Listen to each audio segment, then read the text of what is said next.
You know very well, I am Motiram Saini from लाला जगदीश प्रसाद सरस्वती विद्या मंदिर inter college.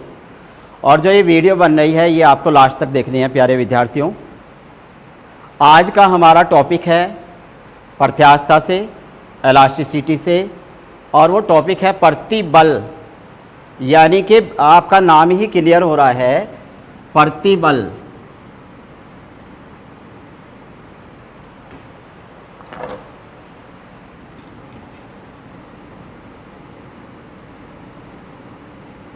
प्रतिबल और English में कहते हैं इसे स्ट्रेस। तो ये प्रतिबल है क्या, इसे ध्यान से आप सारे विद्यार्थी समझेंगे। पहले तो मैं आपको बताऊंगा एक बाह्य बल, बाह्य बल, और इस बल को आज हम नाम देंगे विरूपक बल, विरूपक बल। अब ये बाह्य बल विरूपक बल कैसे बना है, क्योंकि ये वस्तु के आकार को अथवा उसकी आकृति को बदल देगा, यानी कि उसके रूप को विरूप कर देगा। या तो आप डायरेक्ट कहते रहिए कि ये बाह्य बल है, या कह सकते हैं विरूपक बल, ठीक है ना। यानी कि जो उसका रूप है जो आप देख रहे हैं, उस रूप को ये बाह्य बल चेंज कर देगा। और बाह्य बल कैसे, जैसे मैंने इस पर बल लगाया है, तो मैं हाथ से जो बल लगा रहा हूँ ये बाह्य बल है। मैंने इसे इधर से सरका दिया, ये बाह्य बल है। अब देखिए आप, इस बाह्य बल को हम विरूपक बल क्यों कह रहे हैं। मैं अपने हाथ से बल, ये पेंसिल देख रहे हैं प्यारे विद्यार्थियों, इसका रूप सब जानते हैं कि ये पेंसिल है। अब अगर मैं इसके ऊपर कोई फोर्स लगाता हूँ, तो फोर्स लगाने से, यानी कि बाह्य बल लगाने से इसका रूप अथवा इसका आकार बदल जाएगा। आपको प्रत्यास्थता में पढ़ा होगा, जैसे मैं इस अंगूठे से बल लगा रहा हूँ, ठीक है ना, तो ये अपनी इस अवस्था में आ गई है। और फिर मैंने ये बल हटा लिया, बाह्य बल, तो ये अपनी अवस्था में आ गई है। तो इसको पूर्व अवस्था में लाने के इस गुण को प्रत्यास्थता कहते हैं। लेकिन ये आप प्रत्यास्थता आपको पढ़ा चुके हैं आपके सर। यहाँ पे तो ये बताना है कि बाह्य बल किस तरीके से उसके रूप को बदल देगा। ये पेंसिल है और पेंसिल पे मैंने बहुत सारा बाह्य बल लगा दिया। आप देख रहे हैं, आप सब देखेंगे, आप ये कहेंगे कि सर ये तो पेंसिल नहीं है, इस पेंसिल का रूप बदल गया है। तो रूप किसने बदला है, बाह्य बल ने। और यानी कि ये विरूप कर दी है, क्योंकि आपने इसका रूप जो देख रखा है पेंसिल का, वो इस तरीके से देखा हुआ है। तो मेरा कहने का मतलब ये है कि आप चाहे इसे बाह्य बल कहें या विरूपक बल कहें। अब आ जाइएगा आपका अपने मेन टॉपिक पर। यह है हमारा प्रतिबल, और इस प्रतिबल को इंग्लिश में कहते हैं स्ट्रेस। जब हम किसी वस्तु पर बाह्य बल लगाते हैं, यानी कि विरूपक बल भी कह सकते हैं, तो वस्तु की प्रत्येक अनुप्रस्थ काट के क्षेत्रफल पर कार्यरत आंतरिक प्रतिक्रिया बल, यानी कि प्रत्यानयन बल को प्रतिबल कहते हैं। और ये प्रत्यानयन बल यानी कि आंतरिक प्रतिक्रिया बल उस बाह्य बल की विपरीत दिशा में कार्य करता है। क्लियर? एक बार फिर मैं रिवाइज कर रहा हूं। जब हम किसी वस्तु पर बाह्य बल लगाते हैं, तो बाह्य बल लगाने से उस वस्तु की प्रत्येक अनुप्रस्थ काट के क्षेत्रफल से, जैसे ये है, इस तरीके से लगाओगे तो यहां से और यहां से, तो इस पर कार्यरत और बाह्य बल की विपरीत दिशा में आंतरिक प्रतिक्रिया बल को प्रतिक्रिया बल कह रहा है। आप न्यूटन के थर्ड नियम से जानते हैं कि बल लगाया और बल की क्या हुई, प्रतिक्रिया। यानी कि आंतरिक है, इंटरनल है, इसके अंदर कार्यरत है ये बल, तो इसे आंतरिक इसलिए कह रहे हैं। और प्रतिबल इसलिए कहा गया है, आंतरिक प्रतिक्रिया इसलिए कहा गया है, क्योंकि यह बल जो है हमारे द्वारा लगाए गए बाह्य बल की विपरीत दिशा में होता है। और इस बल का मान, प्रतिबल का मान लगाए गए बाह्य बल के बराबर होता है। तो इसकी डेफिनेशन आपकी समझ में आ गई होगी। इंग्लिश में कहते हैं इसे स्ट्रेस, और इसका मान किसके बराबर होता है, हमारे द्वारा लगाए गए बाह्य बल के बराबर होता है। अब ध्यान दीजिए, प्रतिबल बराबर क्या आ जाएगा, बल बटे क्षेत्रफल। क्षेत्रफल प्रतिबल का कोई सिंबल आपकी बुक में दे नहीं रखा, तो प्रतिबल ही लिख लीजिएगा। और बल हो गया F और ये हो गया A। अब विद्यार्थियों आप कहेंगे सर इस बल का मान, ये तो समझ में आ गया कि जो हमने बल लगाया उस बल की विपरीत दिशा में एक आंतरिक प्रतिक्रिया बल उसकी उस पदार्थ की उस वस्तु की प्रत्येक अनुप्रस्थ काट के क्षेत्रफल पर कार्यरत होता है, जो बाह्य बल की विपरीत दिशा में होता है। अब ये क्षेत्रफल कहाँ से आया? हमने तो बाह्य बल लगाया है। अब ये प्रतिबल में क्षेत्रफल कहाँ से आ गया? प्रतिबल बराबर F/A होता है।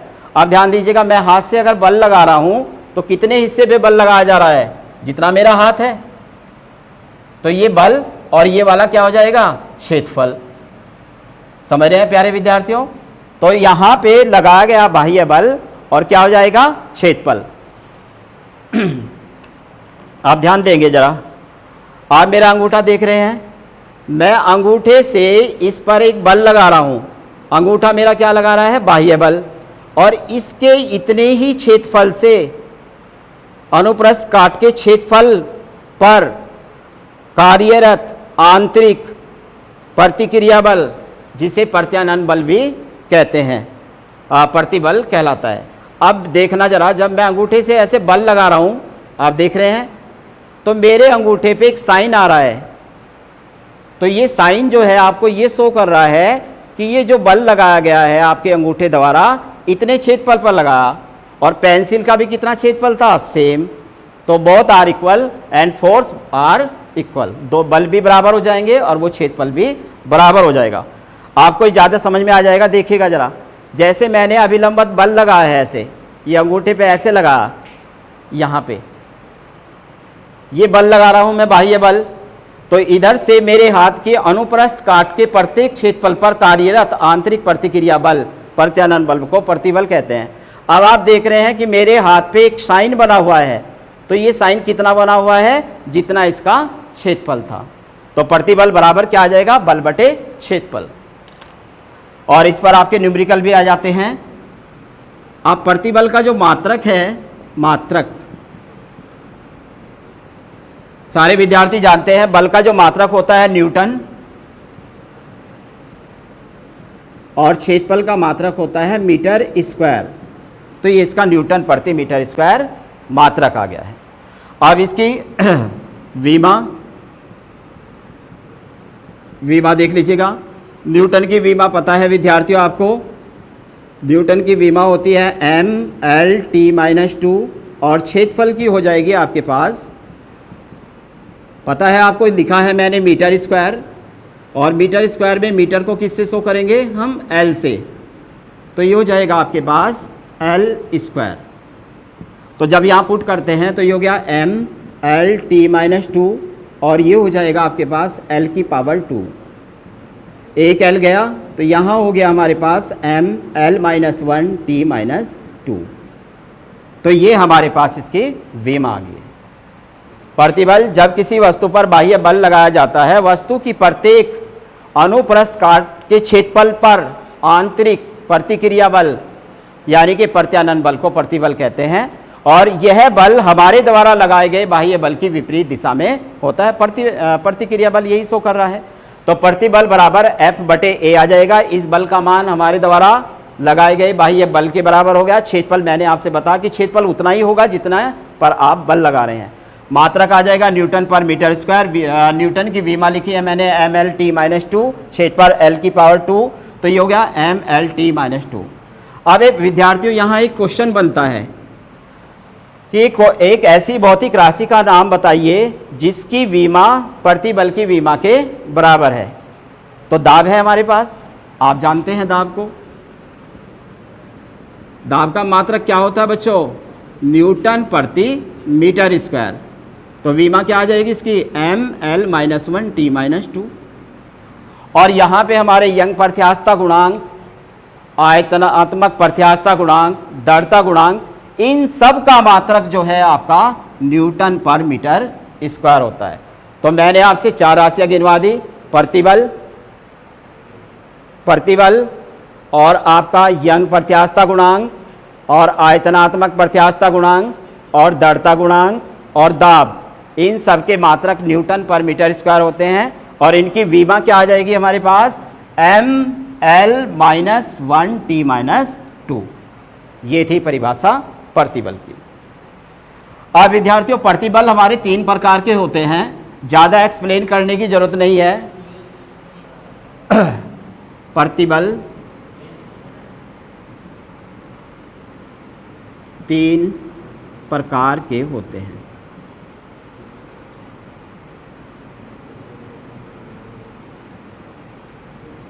तीन प्रकार के होते हैं। नंबर 1 अनुदैर्ध्य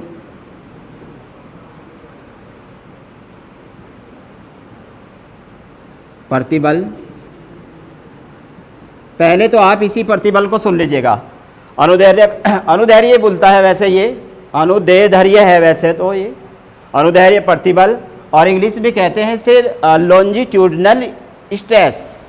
क्या कहते हैं, लॉन्जिट्यूडनल स्ट्रेस। ये है क्या, जब किसी वस्तु पर बाह्य बल उसकी लंबाई के अनुसार लगाया जाता है, ठीक है ना, किसके अनुसार लगाया जाता है, लंबाई के अनुसार लगाया जाता है, तो उस बल की विपरीत दिशा में अनुप्रस्थ काट के क्षेत्रफल पर कार्यरत आंतरिक प्रतिक्रिया बल को क्या कहते हैं, अनुदैर्ध्य प्रतिबल कहते हैं। अब सुनो बेटा, जैसे मान लीजिए ये है हमारे पास,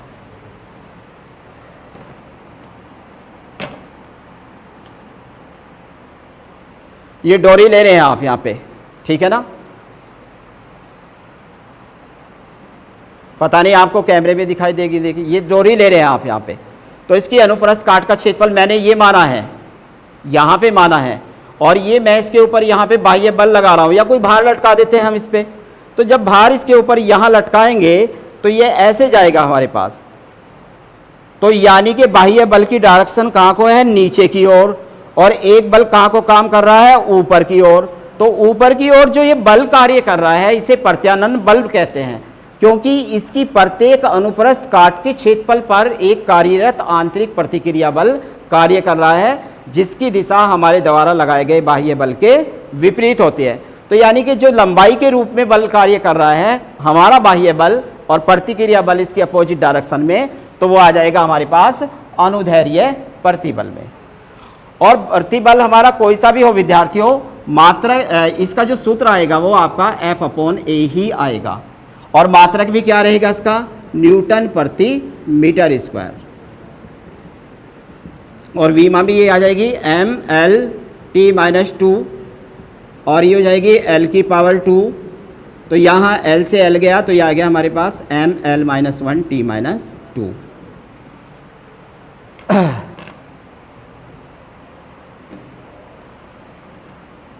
देखो प्यारे विद्यार्थियों, जैसे मान लीजिए मैंने इसके ऊपर एक पेंसिल लटकाई है, तो पेंसिल यानी कि भार, और भार भी क्या है, एक प्रकार का बल है, तो इसकी लंबाई में क्या हो जाएगी, वृद्धि। तो भार कहाँ को बल लगाएगा, नीचे की ओर, और एक बल जो ऊपर की ओर कार्य कर रहा है वो है, अच्छा मैं छोड़ देता हूँ, फिर ये ऊपर चली गई, देखो ऐसे, यहाँ से मैंने अगर ये बाह्य बल हटा लिया, तो बाह्य बल हटा लेने के बाद कहाँ चली गई, ये अपनी पोजीशन पे चली गई, यानी कि बाह्य बल भी हट गया और वो प्रत्यानयन बल भी हट गया, वो आंतरिक प्रतिक्रिया बल भी वहाँ से हट गया है।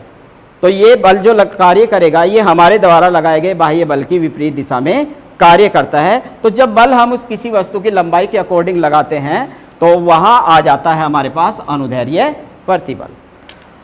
प्रतिबल आपके पास चाहे प्रतिबल हो, चाहे अनुदैर्ध्य प्रतिबल हो, चाहे अभिलंब प्रतिबल हो, चाहे अवरूपक स्पर्शरेखीय प्रतिबल हो, उन सब का जो सूत्र है वो आपका F/A ही आएगा, और मात्रक न्यूटन पर मीटर स्क्वायर, और विमा mL-1 और T-2।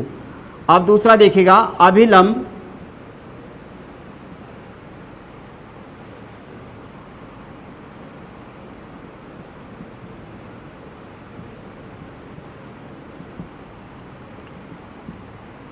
ये अभिलंब प्रतिबल क्या है, यानी कि वस्तु पर जो बल लगाना है हमें उस पर वो बल 90 डिग्री पे लगाना है, यानी कि लंबवत बल लगाना है, और जब हम लंबवत बल लगाएंगे तो उस डायरेक्शन से भी एक दूसरा बल कार्य करेगा, तो ये बल हो जाएगा हमारे पास अभिलंब प्रतिबल। क्योंकि जैसे मान लीजिए मैं इसके ऊपर फोर्स लगा रहा हूँ, ये फोर्स मैंने 90 डिग्री पे लगा है, तो ऐसा नहीं कि ये बोर्ड बल नहीं लगा रहा है, यहां से मेरे द्वारा लगाया गया बाह्य बल और अंदर से जो उसकी प्रत्येक अनुप्रस्थ काट के क्षेत्रफल से एक बल उत्पन्न हो रहा है वो भी कार्य कर रहा है, और उस बल का और इस बल का मान दोनों का आपस में बराबर है और क्षेत्रफल भी आपके सेम है। तो इस स्थिति में जो प्रतिबल कहलाएगा वो हमारा अभिलंब प्रतिबल कहलाएगा।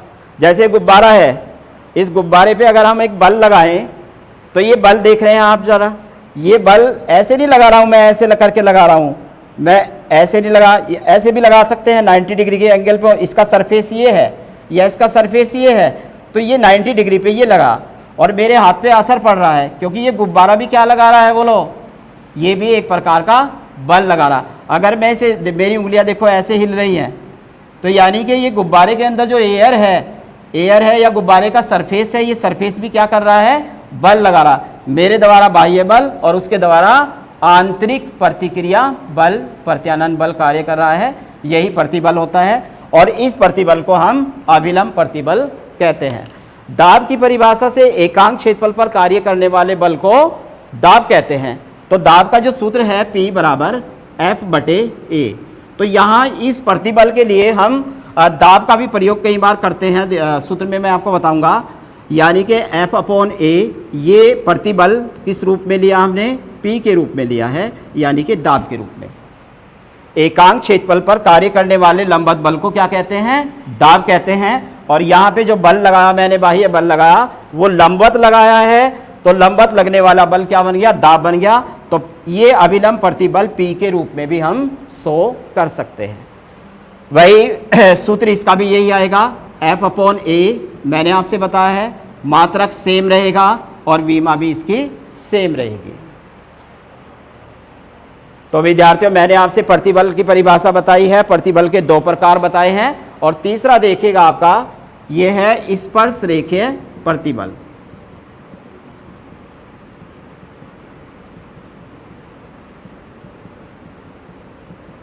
प्रतिबल इसमें है क्या कि जब हम किसी रेखा के रूप में किसी वस्तु पर बल लगाते हैं, किसी तल, उसका जो तल है वो तल किसी एंगल से चेंज हो जाता है, तो आपने उसके किसी भी कॉर्नर को या किसी भी तल को चेंज कर दिया है। और चेंज किस तरीके से किया है, देखिए मैं यहाँ पे कोई एडवर्टाइजमेंट तो करने नहीं आया, मुझे यही बॉक्स मिला था अगर यही आप देख लीजिएगा।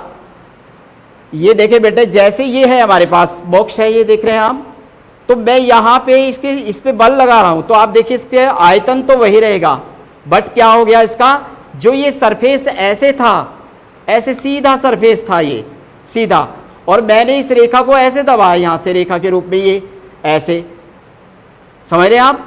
तो इसका सरफेस जो है वो आपका क्या हो गया, चेंज हो गया, इधर से भी चेंज हो गया, इधर से भी चेंज हो गया, आपकी देखिए इस पोजीशन में आ गया। तो पहले ये सरफेस जो था आपका किस फॉर्म में था, ये इस फॉर्म में था यहाँ पे। अब मैं देख रहा हूँ जब मैंने इसको यहाँ से दबाया है इस रेखा के रूप में, यहाँ से, समझ रहे हैं आप, ऐसे तो दबाऊंगा कुछ नहीं होगा, ऐसे परत को दबाऊंगा, तो मैंने इसको ऐसे दबाया इस रूप में, तो यहाँ पहले ये एंगल, ये सरफेस, ये वाला जो तल था या ये वाला जो तल था या इधर का तल था, चारों तल में से कोई सा भी तल वो हमारा ऐसे था, सीधा ऐसे था। अब लगभग ये 30 डिग्री के कोण से चेंज हो गया। तो ये जो हम बल इसके ऊपर लगाएंगे तो ये भी हमारे ऊपर क्या लगाएगा, आंतरिक प्रतिक्रिया बल, और ये आंतरिक प्रतिक्रिया बल ही इसकी प्रत्येक अनुप्रस्थ काट के क्षेत्रफल से उत्पन्न होगा जरूर। ऐसा नहीं कि देखिए आप मेरे अंगूठे पे क्या हो गया, निशान आ गया है, क्योंकि इसने भी क्या लगाया, बल लगाया है। तो इस तरीके से अगर चेंज होता है, रेखा के रूप में कहलाता है, तो इसे कहते हैं टेंजेंशियल स्ट्रेस कहते हैं इसे, स्पर्श रेखीय प्रतिबल। प्यारे विद्यार्थियों मैं आपसे कह चुका, प्रतिबल हमारे पास किसी तरीके का हो, एक तो सिंपल प्रतिबल बताया मैंने आपसे, और एक आपसे मैंने अनुदैर्ध्य प्रतिबल बताया है, अभिलंब प्रतिबल बताया है, और स्पर्श रेखीय प्रतिबल बताया है। सबके सूत्र क्या होंगे, F/A, ये पक्का याद रखें। मात्रक क्या आ जाएगा, न्यूटन पर मीटर स्क्वायर आ जाएगा, और विमा यही रहेगी। चलिए, ये तो परिभाषा आपके पास प्रतिबल की थी और प्रतिबल के प्रकार। ये प्रतिबल के प्रकार हमारे यंग प्रत्यास्थता गुणांक में और आपके आयतनात्मक प्रत्यास्थता गुणांक में और दृढ़ता गुणांक में यूज होंगे। ज़्यादा डेफिनेशन इसकी लिखने की हमें ज़रूरत नहीं है।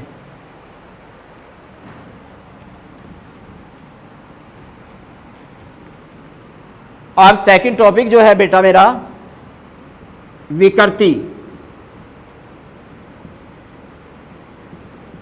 आप देखिए विद्यार्थियों, मान लीजिए किसी की नाक ऐसे है, you know very well about the nose. Nose सीधी होती है, ऐसे होती है। अगर किसी कारण से नोज ऐसे देखी आपने किसी की, तो आप तुरंत कहेंगे सर इसकी नाक विकृत है, सही नहीं है इसकी नाक। तो ये यानी कि उसकी नाक में क्या आ रही है, वो विकृत अवस्था में आ रही है। कौन सी अवस्था में? विकृत अवस्था में। तो चाहे उसका एक्सीडेंट हुआ है या किसी फोर्स के कारण जो है वो नाक क्या हो गई, चेंज हो गई है, अपनी पोजीशन में नहीं है। तो यानी कि जब हम किसी वस्तु पर बाह्य बल लगाते हैं तो उसका आकार अथवा उसका रूप बदल जाता है। बाह्य बल लगाने पर जब उसका रूप अथवा आकार बदल जाता है तो हमने जो वस्तु देखी थी वो वस्तु उस पोजीशन में नहीं दिखाई दे रही है, तो उसकी उस अवस्था को क्या कहते हैं, विकृत अवस्था में है, यानी कि वस्तु विकृत अवस्था में आ गई है। अभी अभी जैसे मैंने आपसे बताया है कि ये पेंसिल है, आपको पता है कि पेंसिल ऐसे सीधी होती है, सबको पता है। और जब इस पर बाह्य बल लगाया तो बाह्य बल लगाने से इसकी पोजीशन ये हो गई है, आप देख रहे हैं। तो आप कहेंगे सर ये तो पेंसिल नहीं है, तो कौन सी अवस्था होगी इसकी? ये इस अवस्था को विकृत अवस्था कहते हैं। परिभाषा क्या आ जाएगी? वह किसी पदार्थ के या किसी वस्तु के एकांक आकार में होने वाले भिन्नात्मक परिवर्तन को विकृति कहते हैं, यानी कि स्ट्रेन कहते हैं। ठीक है बेटा। जैसे मान लीजिए किसी की उंगली आपने देखी है, उंगली सीधी होती है और बाह्य बल के कारण किसी कारण से ऐसे जो है बल लगा और वो जो है आपकी मुड़ गई है, तो आप कहेंगे सर इसकी उंगली जो है ये ऐसे नहीं, सीधी नहीं है। तो यानी कि ये कौन सी अवस्था में है? विकृत अवस्था में। किसी ना किसी बल के कारण ये कौन सी अवस्था में आ गई? विकृत अवस्था में आ गई। तो यानी कि इसके एकांक आकार में होने वाले भिन्नात्मक परिवर्तन को विकृति कहते हैं, स्ट्रेन कहते हैं। विकृति हमारी एक अनुपातिक राशि होगी और अनुपातिक राशि का कोई मात्रक नहीं होता और अनुपातिक राशि की कोई विमा नहीं होती है। चलिए आप ये बॉक्स देख रहे हैं, अगर इस बॉक्स को मैंने ऐसे कर दिया तो ऐसे बना दिया प्लेन, और मैं कहूँ आपसे ये बॉक्स है, ये बॉक्स है, तो विद्यार्थी आप कहेंगे नहीं सर ये तो एक परत होगी, ये तो प्लेन है, बॉक्स तो है ही नहीं, क्योंकि मैंने बाह्य बल लगा के इसके रूप को क्या कर दिया? विकृत कर दिया, वस्तु विकृत अवस्था में आ गई है। इसके एकांक आकार में होने वाले भिन्नात्मक परिवर्तन को विकृति कहते हैं। विकृति अनुपातिक राशि है और इसका कोई मात्रक और विमा नहीं होती। अब विकृति भी हमारे पास 3 प्रकार की होती है।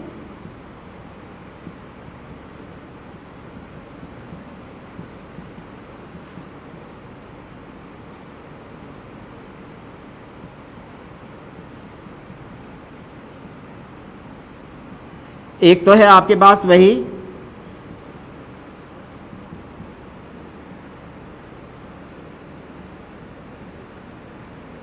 अनुदैर्ध्य विकृति, यानी कि लॉन्जिट्यूडनल स्ट्रेन। अनुदैर्ध्य विकृति में क्या होगा? जब हम किसी डोरी पर या किसी लंबाई वाली वस्तु को पर भार लटकाते हैं या उस पर बल लगाते हैं, आप जानते, you know very well, F mg, भार क्या है? एक प्रकार का बल है। तो जब हम किसी वस्तु के ऊपर बल लगाते हैं तो बल या कोई भार लटकाते हैं तो उसकी लंबाई में क्या हो जाती है? वृद्धि हो जाती है। उसकी लंबाई में हुई वृद्धि और जो उसकी कुल लंबाई थी, उन दोनों के अनुपात को क्या कहते हैं? लॉन्जिट्यूडनल स्ट्रेन कहते हैं, यानी कि अनुदैर्ध्य विकृति कहते हैं। एग्जाम्पल देख लीजिएगा, वेरी सिंपल। ये आपके पास मान लीजिए एक डोरी है, डोरी की लेंथ आप ये डबल करके इतनी मान लीजिएगा, जितने भी सेंटीमीटर है लगभग आपकी ये होगी 15 सेंटीमीटर के लगभग है। और जैसे ही मैंने इसके ऊपर बल लगाया या कोई भारी वस्तु लटका दे तो इसकी लंबाई में क्या होगी? वृद्धि होगी है। वो लंबाई में वृद्धि उसकी खुद की लंबाई से ज़्यादा भी हो सकती है और कम भी हो सकती है। तो इसकी लंबाई में जो वृद्धि होगी, मैं आपके माप के बता देता हूँ, ये लगभग 22 सेंटीमीटर होगी, यानी कि 7 सेंटीमीटर की क्या हो गई? वृद्धि हो गई है। तो यानी कि किसी डोरी पर जब कोई भार लटकाया जाता है तो भार लटकाने से उसकी लंबाई में जो वृद्धि हुई है, लंबाई में हुई वृद्धि और उसकी कुल लंबाई के अनुपात को अनुदैर्ध्य विकृति यानी लॉन्जिट्यूडिनल स्ट्रेन कहते हैं। तो सूत्र आ जाएगा हमारे पास इसका। चित्र देखो विद्यार्थियों, ये डोरी है हमारे पास, यहाँ पे ये दृढ़ आधार से बंधी है और यहाँ मैंने कोई भार लटकाया है, कोई भार लटकाया है। तो भार लटकाने पर इसकी पोजीशन यहाँ से ये ए में मान लीजिएगा आप, और ये भार लटकाने पर इसकी लंबाई में इतनी वृद्धि हो गई है। चाहे तो आप भार लटकाएं या आप क्या लगाएं, बल लगाएं इसके ऊपर। तो डोरी की लंबाई कहाँ तक थी हमारे पास, यहाँ थे। तो ये तो इसकी ओरिजिनल लंबाई होगी एल और ये एल होगी। लंबाई में वृद्धि डेल्टा एल या स्मॉल एल से प्रदर्शित करेंगे। तो अनुदैर्ध्य विकृति का जो सूत्र आ जाएगा वो आपके पास एल अपॉन कैपिटल एल या delta L upon capital L. अब आप कहेंगे मात्रक देखो जरा, मात्रक के लिए लंबाई कितनी थी हमारे पास लंबाई में वृद्धि कितनी हुई है, ये इसकी अनुप्रस्थ काट का क्षेत्रफल है। यहाँ पे यहाँ अनुप्रस्थ काट का क्षेत्रफल है, यहाँ आके क्षेत्रफल थोड़ा सा कम हो जाएगा क्योंकि इसकी लंबाई बढ़ेगी, लेकिन यहाँ इसके बारे में डिस्कस करने की मुझे कोई आवश्यकता नहीं है। मुझे तो आपसे बताना है कि ओरिजिनल लंबाई ये है, लंबाई में वृद्धि ये हो गई है। तो लंबाई में ये आप डेल्टा एल से भी शो कर सकते हैं या स्मॉल एल से शो करें। तो लंबाई में हुई वृद्धि और उसकी कुल लंबाई के अनुपात को अनुदैर्ध्य विकृति कहते हैं, लॉन्जिट्यूडिनल स्ट्रेन कहते हैं। मात्रक देखिएगा एल अपॉन एल, ये लंबाई है ये भी लंबाई है, तो क्या आ जाएगा मीटर, और इसका मात्रक भी क्या आएगा मीटर। तो ये दोनों आपस में क्या हो जाएंगे, कट जाएंगे। कभी ये कहने लगो एक मात्रक होता है, एक कुछ नहीं होता, ये तो हमारी एक डिजिट है, तो इसका कोई मात्रक नो एनी यूनिट। और जब मात्रक नहीं होता तो इसकी कोई बीमा भी नहीं होती। तो प्यारे विद्यार्थियों, अनुदैर्ध्य विकृति के बारे में आपको समझ में आया होगा। अब दूसरी विकृति है हमारी आयतन विकृति।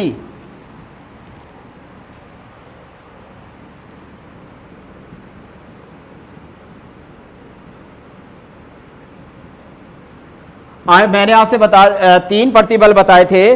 जो अभिलंब प्रतिबल है वो इसके साथ इंक्लूड होता है, और पहले वाला प्रतिबल पहले वाली विकृति के साथ इंक्लूड होता है। तो मैं आपसे ये कह रहा हूं कि आयतन विकृति क्या है। जब हम किसी वस्तु पर बाह्य बल लगाते हैं तो बाह्य बल लगाने से उसके आयतन में क्या हो जाती है, कमी हो जाती है। तो उसके आयतन में जो कमी हुई है और उसका जो पहला आयतन है उसके अनुपात को आयतन विकृति कहते हैं। आप यहाँ गुब्बारा देख रहे हैं, मैं गुब्बारा लेके आया हूँ यहाँ।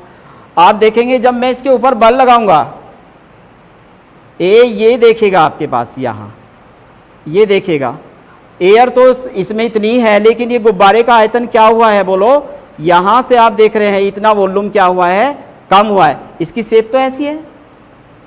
जब इस पे ऐसे लंबवत बल लगाया मैंने, आपसे ये देखिएगा जिसके अकॉर्डिंग लगा रहा हूँ मैं, ये लगाया मैंने बल, ये लगाया, तो इतना आयतन क्या हुआ है आपका, ये बोलो इतना आयतन यहाँ से कम हुआ है। यानी कि यहाँ पे कौन सा बल लगेगा, अभिलंबत बल लगेगा। तो जब किसी वस्तु पर, अब ये तो हमारे पास दृढ़ वस्तुएं हैं, रिजिड बॉडी हैं, इनके ऊपर जब बल लगाएंगे इनके आयतन में आपको कोई प्रभाव नहीं दिखाएगा। कॉटन है, अगर आपके पास कॉटन है तो कॉटन को क्या करेंगे आप, ऐसे दबाएंगे तो कॉटन क्या हो जाएगी, कम हो जाएगी। रबर है, जो बच्चे रबर रखते हैं उस रबर को अगर दबाएंगे तो वो क्या हो जाएगा, उसका आयतन कम हो जाएगा। तो जब किसी वस्तु पर बाह्य बल लगाया जाता है तो बाह्य बल लगाने से उसके आयतन में जो कमी हो जाती है, आयतन में हुई कमी और उसके प्रारंभिक आयतन के अनुपात को आयतन विकृति कहते हैं। और यहाँ है कमी, क्योंकि वो जो बल लगेगा ये वृद्धि नहीं करेगा, ये करेगा कमी, तो यहाँ पे आ जाएगा निगेटिव साइन। निगेटिव साइन उसकी कमी को प्रदर्शित करेगा। तो मान लीजिए उसका ओरिजिनल आयतन तो कितना है v, और बल लगाने पर उसके आयतन में कमी डेल्टा v आ गई है। तो मैंने कहा है ऐसे लिख लो डेल्टा v, या स्मॉल v लिख सकते हैं आप। तो यानी कि आयतन विकृति में आयतन में हुई कमी v और इसका प्रारंभिक आयतन ये v को क्या कहते हैं, आयतन विकृति कहते हैं। और यहाँ आयतन में कमी आई है तो ये से माइनस से प्रदर्शित करेंगे। क्लियर हो गया विद्यार्थियों आयतन विकृति के बारे में। जब किसी वस्तु पर और ऐसी वस्तु पर जिसके आयतन में कमी आपको दिखाई दे जाए तो वो एक्सपेरिमेंटल हो जाएगी। अगर रिजिड बॉडी के ऊपर आप बल लगाते हैं तो आयतन में आपको कहीं कमी नहीं दिखाई देगी। तो जैसे कॉटन को दबा दिया हमने, मैंने गुब्बारे को दबाया है, थोड़ी सी उसके आयतन में क्या हुई है, कमी है हुई है। लेकिन जो केवल इसके सरफेस को देखें, आपके इसके यहाँ से देखें, एयर तो उतनी ही है इसके अंदर, तो उसके आयतन में हुई कमी तथा प्रारंभिक आयतन के अनुपात को क्या कहते हैं, आयतन विकृति कहते हैं। प्रारंभिक आयतन मैंने शो किया है कैपिटल V से, और आयतन में कमी को डेल्टा V से प्रदर्शित कर सकते हैं या स्मॉल v से। तो आयतन में कमी और प्रारंभिक आयतन के अनुपात को कहते हैं आयतन विकृति, और इसका भी कोई मात्रक नहीं होता। देख लीजिएगा मात्रक, मान लीजिए मैंने यहाँ लिखा है V/V, माइनस को छोड़ो आप, ये आयतन है, नॉट वेलोसिटी, कभी आप इसे वेग मान ले या डेल्टा V लिख लीजिएगा, तो ये आ जाएगा मीटर क्यूब, और यहाँ पे भी क्या आ जाएगा, मीटर क्यूब, तो ये हो जाएगा। तो यानी कि ये भी एक अनुपातिक राशि है, अनुपातिक राशि का कोई मात्रक नहीं होता और अनुपातिक राशि की कोई विमा भी नहीं होती। अब तीसरी विकृति है हमारे पास अपरूपण विकृति।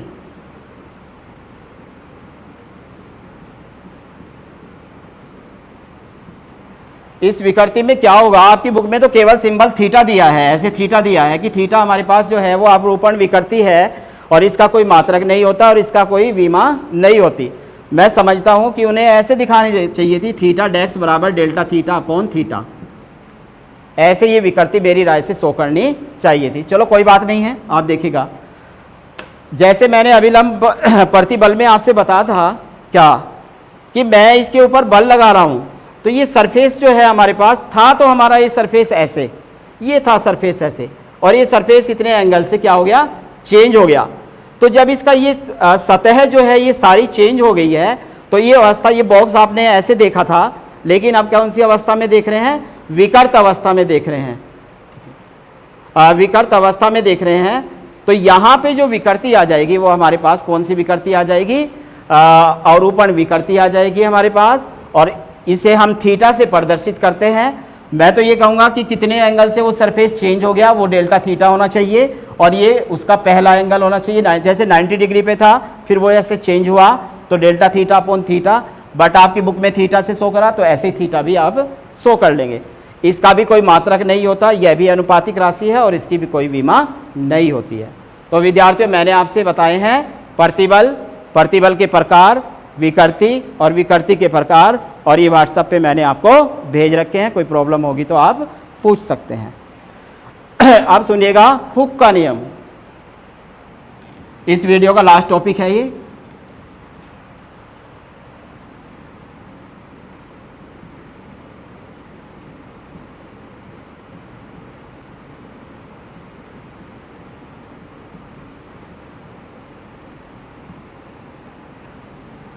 नाम है इनका रॉबर्ट हुक, और इन्होंने जो है रॉबर्ट हुक ने 1679 ईस्वी में ये बताया कि किसी पदार्थ की लघु विकृतियों के भीतर, बड़ी बड़ी विकृतियां नहीं, छोटी छोटी विकृतियों में, यानी कि जो प्रतिबल होता है वो प्रतिबल विकृति के अनुक्रमानुपाती होता है। ज़्यादा बड़ा नियम नहीं है, सीधा सीधा नियम है। रॉबर्ट हुक ने 1679 ईस्वी में ये बताया कि लघु विकृतियों के भीतर, भाई बहुत बड़ी बड़ी विकृतियों के भीतर नहीं, जैसे ये पेन है, ये पेन थोड़ा सा मुड़ गया, आप देख रहे हैं जरा, ये पेंसिल, और ये पेंसिल में जो है मैंने थोड़ा सा बल लगाया, और बल लगाने से क्या हो गई, ये इस पोजीशन में आ गई। तो अगर ये मेरे मोड़ने से, मैं चाह रहा था इसे 1 डिग्री पर मोड़ना, बट ये क्या है, मुड़ नहीं रही थी, इसके अंदर से क्या लग रहा था, आंतरिक प्रतिक्रिया बल यानी कि प्रतिबल। तो ये प्रतिबल, ये जो मुड़ गई ज़्यादा, तो इसके लिए जो उत्तरदायी है वो इसका प्रतिबल ही उत्तरदायी होता है।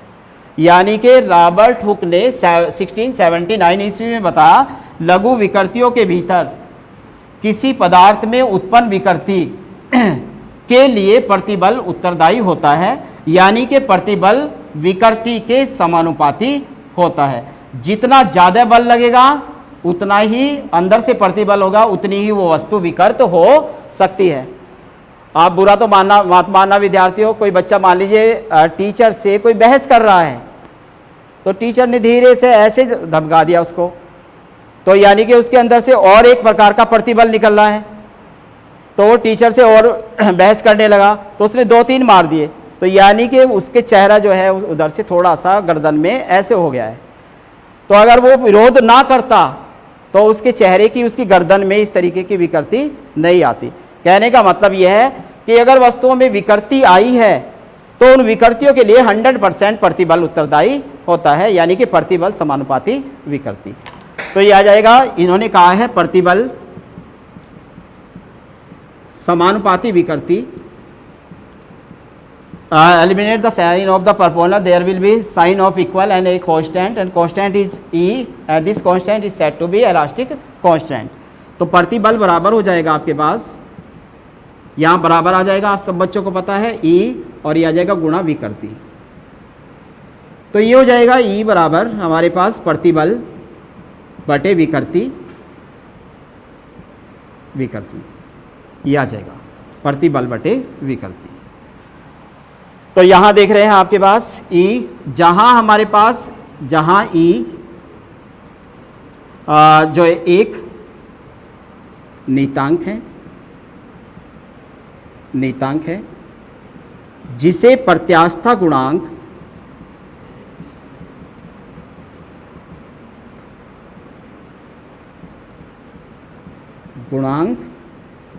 कहते हैं। अब ये आ जाएगा, ये था हमारा हुक का नियम। और इसी के आधार पर हमारे जो दिए गए हैं आपके पास यंग प्रत्यास्था गुणांक, आयतनात्मक प्रत्यास्था गुणांक और दृढ़ता गुणांक हमारे पास इसी के आधार पर दिए गए हैं। पहले वाले में पहला अभिलंब और पहली विकृति आएगी, और इसमें ये आपके सर ने पढ़ा दिया है, मैंने देखा है उस दिन। इसमें दूसरा प्रतिबल आएगा और दूसरी ही विकृति आएगी, और इसमें तीसरा प्रतिबल तीसरी विकृति, इनका अनुपात कहलाता है वाई, बी और ईटा। यंग प्रत्यास्था गुणांक, आयतनात्मक प्रत्यास्था गुणांक और दृढ़ता गुणांक। अब बस ई का मात्रक और देख लीजिएगा। प्रतिबल का तो आप लिखेंगे एफ अपॉन ए, विकृति मान लीजिए हमने अनुदैर्घ्य विकृति ले ली तो हो जाए, ठीक है सर, एल अपॉन एल, तो इसका तो कोई मात्रक नहीं होगा, तो क्या आ गया, न्यूटन प्रति मीटर स्क्वायर। और वीमा मैं आपसे विद्यार्थियों कई बार बता चुका हूँ आपसे, ml-1 t-2 आ जाएगी, ठीक है ना। Thank you.